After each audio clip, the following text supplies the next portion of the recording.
she said. "My therapist says your house is my safe space. You need to leave for a week." I nodded.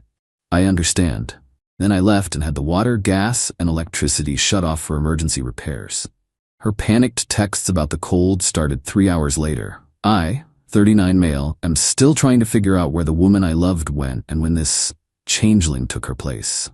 My girlfriend, Serena, 35, and I have been together for 2.5 years. For the last 18 months, she's been living with me in the house I bought long before we met. It was good, easy, or so I thought. About 6 months ago, she started seeing a new therapist, Dr. Aris, and I mean she really started seeing him. Suddenly, our entire relationship dynamic was recontextualized through this lens of pop psychology buzzwords. If I forgot to take out the recycling, "Mark, you're defaulting on your share of the emotional labor. It makes me feel unseen." If I wanted a quiet night in instead of going to her friend's party, "I'm hearing a lot of avoidant energy from you. My boundaries require me to be around positivity, so I'm going without you." It was exhausting, but I tried to be supportive. "Hey, if this guy is helping you, great. But I was the one paying for it." Literally. Her essential oils consulting business is more of a hobby that loses money. I cover the mortgage, the utilities, the car insurance, the groceries, her phone bill. She transfers me a few $100 here and there when she has a good month. Last night, she sat me down on the couch. She had that serene, beatific smile she gets right before she's about to say something completely unreasonable. "Mark," she said, her voice soft, "I had a major breakthrough with Dr. Aris today." "Oh yeah, that's great, honey. What about?" "About us. About this space." She gestured around my living room. "He agrees with me that for me to truly heal and find my authentic self, I need to establish a truly secure, safe space. A place where my energy isn't being judged or compromised." A cold feeling started in my stomach. "Okay, and what does that mean?" "It means," she said, putting her hand on my knee, "that my therapist says your house is my safe space, and to truly make it mine, you need to leave for a week." I just stared at her. "You want me to leave? My own house?" "Just for a week," she said, as if that made it reasonable. "Dr. Aris says it's crucial. I need to inhabit this space completely, cleanse it of our negative energetic buildup. You leaving is an act of love, Mark. It shows you respect my healing journey." "And where am I supposed to go?" "Trisha's cousin has an Airbnb you could get. Or a hotel. It's only 7 days. It will be good for you too. You can stay somewhere and reflect on your energy, on how you contribute to my anxiety." I looked at her, really looked at her. There wasn't a trace of doubt. She 100% believed this, believed she had the right to evict me from my own home. And in that second, something in me just snapped. The part of me that had been making excuses, the part that had been paying for her healing, it just went quiet, and a new, colder, much more logical part of me took over. I nodded slowly. "I understand." Her face lit up.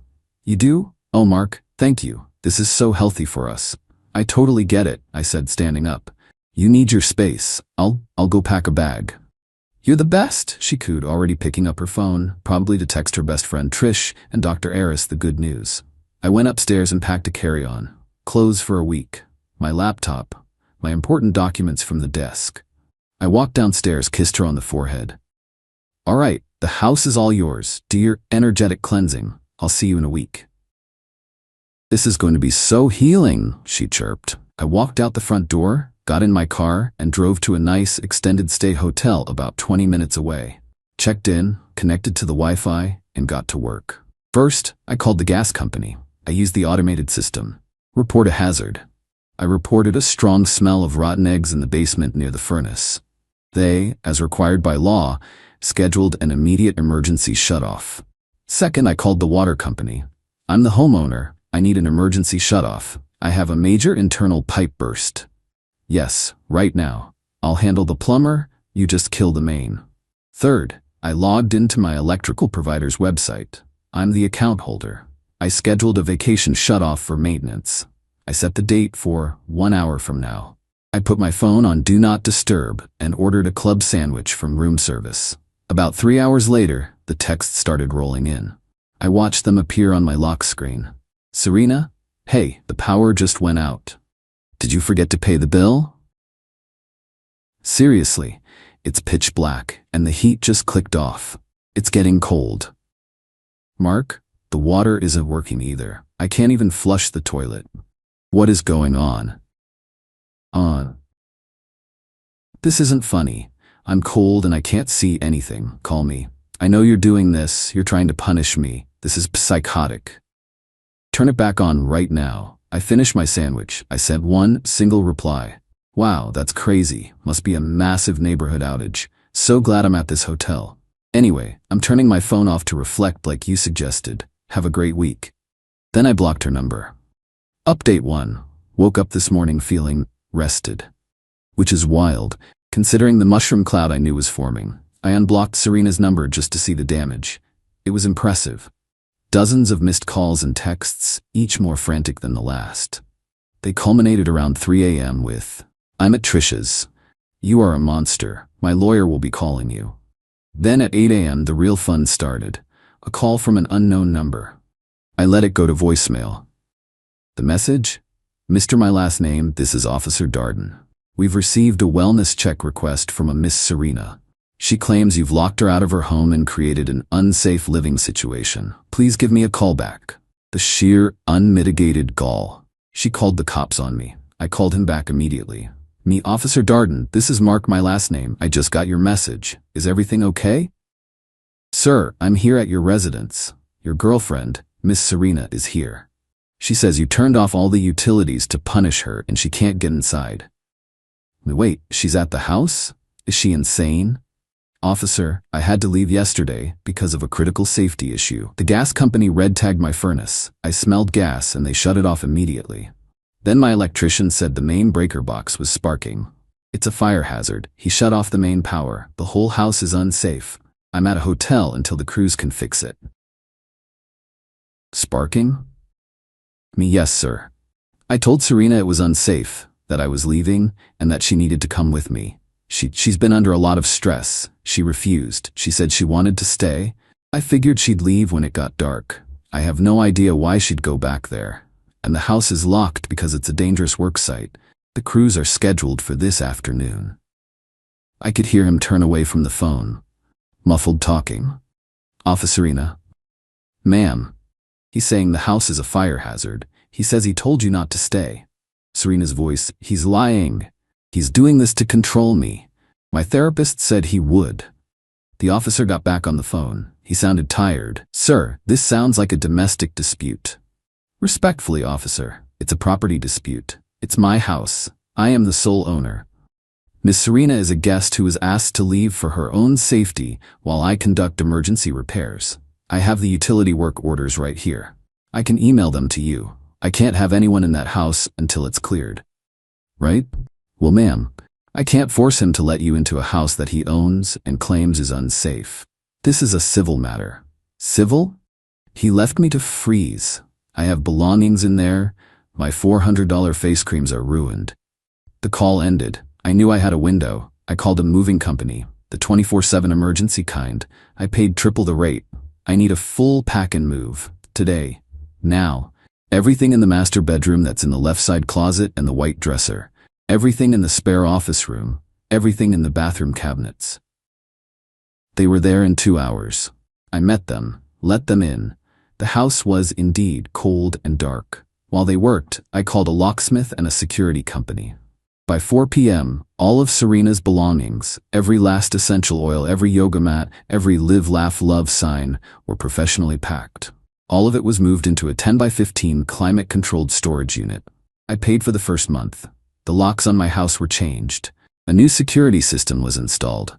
I sat in my warm, repaired house. The gas was on. The lights were on. The water was running.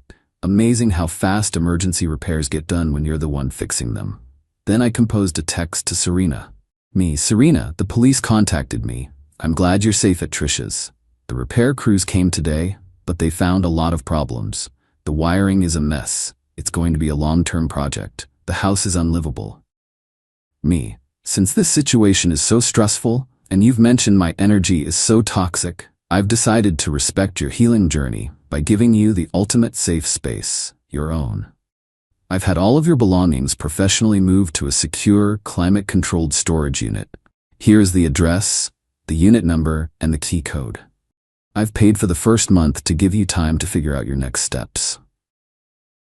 Me. This relationship is over. You tried to evict me from my own home using therapy speak as a weapon. You called the police and lied about me. You are no longer welcome on my property. Any attempt to come here will be considered trespassing. Goodbye. I blocked her. Then I blocked Trish. Then I ordered a pizza. The real war I knew was just beginning. Update 2. The 2 weeks since Storagegate have been a masterclass in entitlement. I'd barely finished my pizza when the new offensive began. They couldn't reach my phone, so they went for my email. The first volley came from Trish. Subject: You are a sick man. Mark, Serena is having a full-blown panic attack. She's destitute because of you. She has nothing. You stole her belongings. We are going to the police tomorrow and reporting you for grand theft.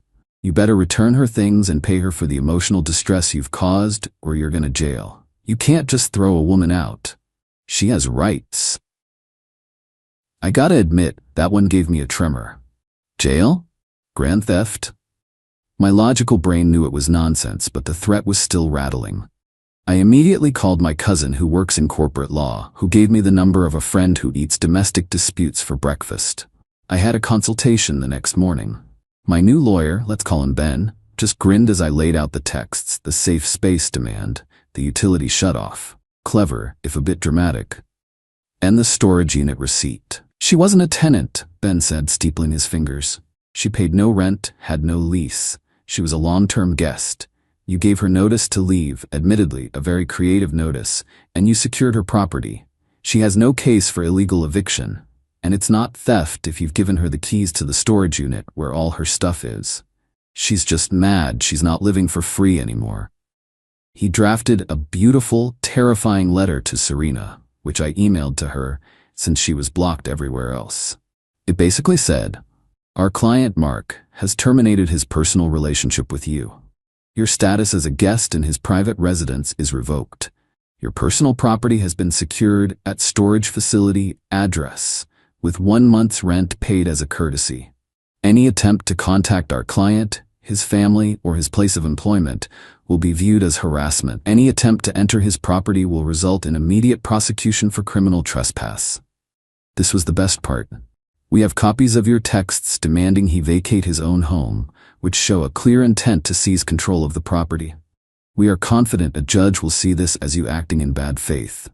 That same afternoon, I got a whimpering email from Serena. The bravado was gone. "Mark, please. I can't afford that storage unit. I can't find my green ceramic tray, the one my aunt gave me. Did you throw it away? It was precious. And I need money. You can't just cut me off. I have no income. How am I supposed to live? Dr. Eris says this is financial abuse." Dr. Eris, the puppet master. This therapist was the root of all this. I'd been paying his invoices. I still had them. I did a little digging. Dr. Eris was not a doctor. He wasn't an LCSW, not an MFT, not a psychologist. He was a certified spiritual counselor who got his certification from an online weekend webinar. And that green ceramic tray? I knew exactly which one she meant. It was an ugly, lopsided thing she kept on her nightstand for her energy crystals. I hadn't seen it when the movers were packing. I went to check the bedroom. There, tucked behind the nightstand, was the tray. And under it, a small, folded receipt. It was from a men's cologne brand. A very expensive one, a brand I don't wear. The charge date was from 3 weeks ago. Suddenly, the safe space demand made a whole new kind of sense. The week I was supposed to be gone, the cleansing of my energy. She wasn't just trying to evict me, she was planning to replace me. My blood went from cold to boiling. This wasn't just entitlement anymore, this was a planned cuckolding. So I took a new step. I found the Dr. Eris Spiritual Guidance business page. I found his professional email, and I sent him a little message. Subject: invoice question and a lost item. "Hello Dr. Eris, you've been treating my now ex-girlfriend Serena. I've been paying your invoices. I'm writing because I believe there's been a mistake. Your counseling seems to have crossed a line from therapy into encouraging a hostile takeover of my home. Also, your friend, Serena, left something here. A receipt for cologne, and this ugly green tray. I have a new security system with cameras. I'm very interested to see if a spiritual guide has been making house calls. My lawyer Ben is also very interested. I expect you to handle this. And by handle this, I mean you need to make sure I never hear from Serena again.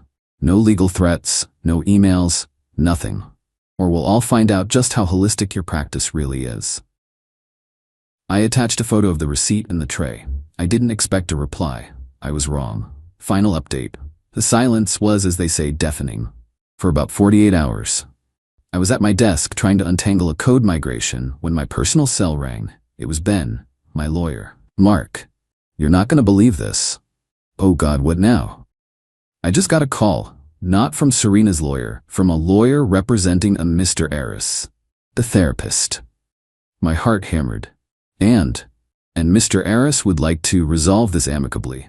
His lawyer said his client is deeply concerned about Serena's instability and potential for misinterpretation of his guidance. Misinterpretation.